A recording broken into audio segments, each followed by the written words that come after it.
Welcome back, ladies and gentlemen. So we've had a few minutes now to have a look at this script. And actually, ladies and gentlemen, and apologies to my former learned colleague if he's still into the news from his university present. But I have had a few complaints, and the complaints have arisen around primarily the presentation. And I think it's a really important point to note. You have all, a number of you, apart from your learned colleague Makitha there, he seems to be able to decipher this no problemo.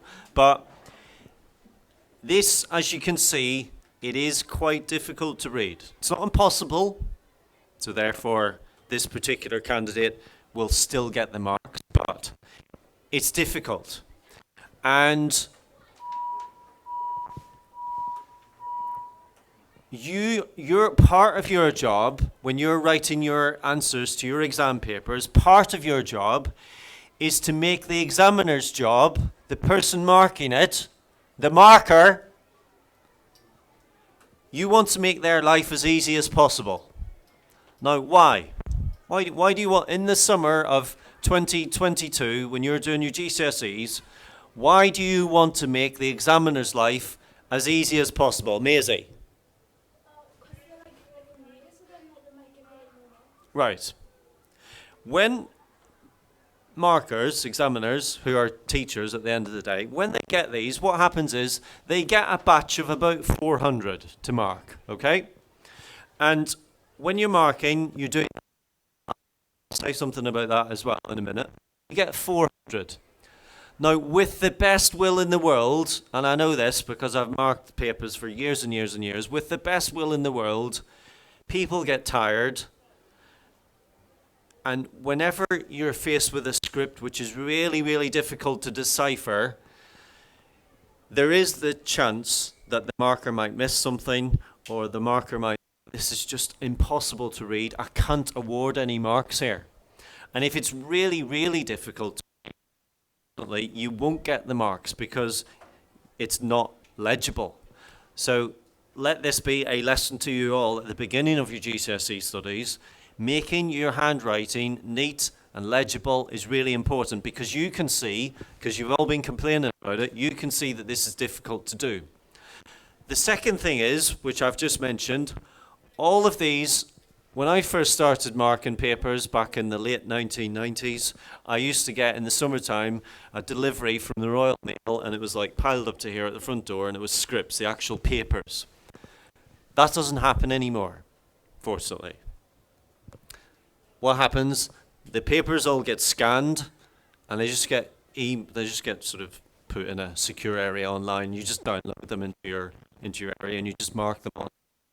Marking online is much more difficult for the marker, just in terms of reading stuff and deciphering stuff, than it is having the physical script in front of you. So again, make the examiner's life easy, because in that way you're more likely to get all of the marks that you're really entitled to. And then this one, you can see examples of the online marking. So, the examiner's just ticking things which are worthy of credit here with these automated ticks. So yeah, they're all online, really important. Right, having established that, ladies and gentlemen, and established that you're all going to be really neat and tidy in the future, let's have a look at, because ultimately what's important here is the content, and actually the content here is great. But we're not too interested in the content, we're more interested in structure. So, Shania, what have you said, the learned colleague Mr. D. Ridley, about making it on FaceTube, Mr. Ridley? It's a long time since you've been on one of my videos, actually, Mr. Ridley. All these students probably have seen any of those videos. Yeah, well, maybe not. Go back in the archives to see. Yeah, search the archives. Yes. Have any of these students been naughty to be videoed? No. No, it's pointing in this direction, just at the board, Mr. Ridley. Yes, we're doing exam technique.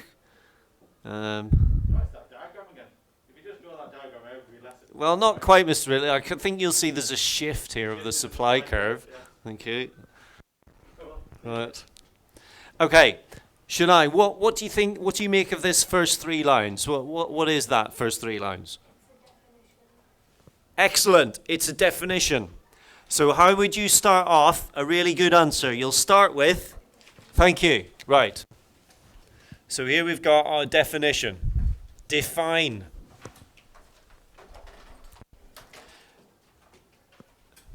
Now, is it just a random definition, Shania? Is it something?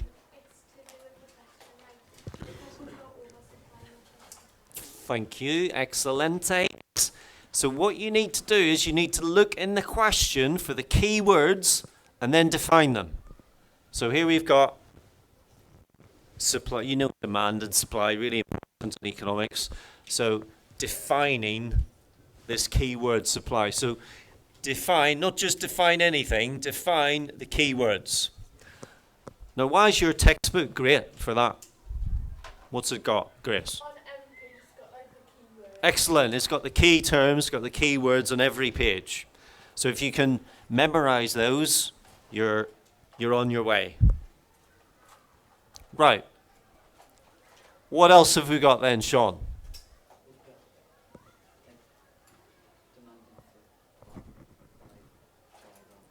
Absolutely. We have a diagram. Now, does it say in the question, please, candidate, draw a diagram? Does it say that? FaceTube can't hear that? No. And so, I would always recommend good practice. Include a diagram on these extended answer questions, even if it doesn't tell you to do so. Now, sometimes it will, but even if it doesn't, throw in a diagram. So that is an example of that is good practice to put diagrams in. And as Mr. Ridley was saying, on this particular micro paper, with demand and supply, you're always going to start with demand, supply, and then some sort of shift, probably in the curve or curves. Okay, what have we got down the right-hand side here, JK? You've got an explanation of the diagram. Right. We've got an explanation of the diagram. Very important. Do not just put a diagram in and then leave it up to me, i.e. the person marking your exam paper, to interpret it on your behalf. You need to say what you're trying to show on this diagram.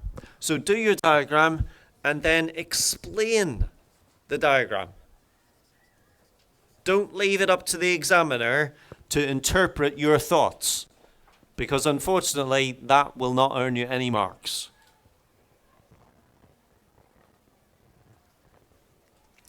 And you can see there's a lovely full explanation here of the diagram. Moving on. Now, I'm not going to go into this at the moment, but does anybody know what that means? L3. No? Okay, it's fine. We'll come back to it another time. Thought you might have encountered it in your other subjects, possibly. Oh, Amy. Is it like the level of difficulty? You're almost there. Yes, it is to do with certain levels. Very good. But we'll come back to that notion of levels. Right. Next paragraph. What do we make of that? Phoebe, anything to say there? Anything to say about the next paragraph? Anything stand out? Okay. So remember we said let's look for signposts, key phrases, key terms. Any key terms there? When he says like the what on one hand and however, it's like discussing. Yes, excellent. Yes. Whenever you say on the one hand, well, if you say on the one hand, that must imply that there must be an on the other hand. So exactly, Grace, whenever you say that, you must be about to engage in some type of discussion. Yes. So this is a very key phrase, on the one hand. So this tells this shows the examiner that this person, this young man at the time, he really knew what he was on about because he's using all the correct prompts and phrases. So this tells him there's about to be a discussion. On one hand, da-da-da-da. On the other hand, da-da-da. So there's some stuff here which you might not understand yet. Price elasticity of demand, we haven't really talked about. Anybody know what these things are for? Anybody on this side of the room know what these things are for? You lot are monopolizing it, yes? Is it like not to write right below because like stuff? Very good, yes. So it's like the frame for the scanner and the scanning machine. So what you must not do is write your answer down here because it'll just be chopped off in the scanner. So again, very important. So he's kind of crammed it in here and then he's gone to, so I think this was page 11 of his script. In fact, because this is the actual script, I'll show you. And he's then had to jump away onto page 16, I think, to finish it off. Look, continuation page. So this is what you get in your exam. So you've got a continuation page, and then it goes on, page 16, and there's the rest of it. Okay. What do you see then on this part? What do you see? So we're on about supply and substitutes and so on and so forth, but any key terms again? Any key terms? He says like furthermore and then unbalanced, so like it needs to like adds more and then comes with Furthermore, discussion. further discussion, yep. And then you're absolutely right. Go on. He says unbalanced, which like sort of it's like a summary and conclusion. And it's not just the on balance, it's actually that whole part. On balance, evidence suggests that.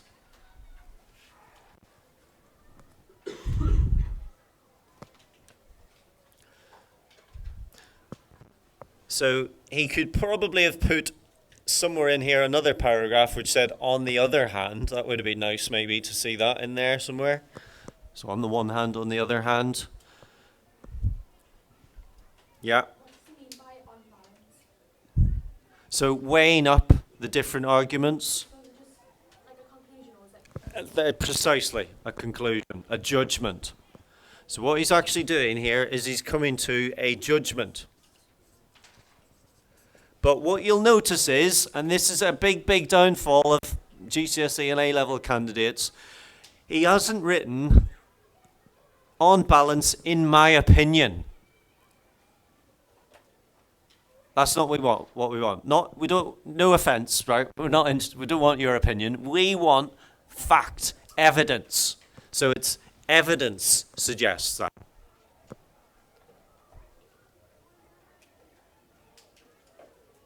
Now, in the exam, you might get the evidence presented to you in the initial pages of the exam paper, and you've got to find it. But where might you get additional evidence from? Where might you get additional evidence for a judgment, for a conclusion? Leighton, where might you get additional evidence for a conclusion? Shania? Your own information, and where specifically would that be from? Possibly. Pemba? No. So we've already said the question booklet, possibly. Right, and where are you going to, so your knowledge of the world, ladies and gentlemen, where are you going to enhance your, where are you going to enhance, we're taking off there, where are you going to enhance your knowledge of the world? Right, so this is really why it's so important in your economics to be reading the Financial Times, the Economist magazine, BBC, all of these things, because they will all help enhance this final section of an answer and enable you to be the grade 9 maybe instead of the grade 7. This is where that separates the men from the boys, the women from the girls, the wheat from the chaff, as they say. Okay, ladies and gentlemen, thanks for watching. If you're not a subscriber and you've enjoyed this, hit the notifications button, subscribe, all that jazz. See you soon. Bye.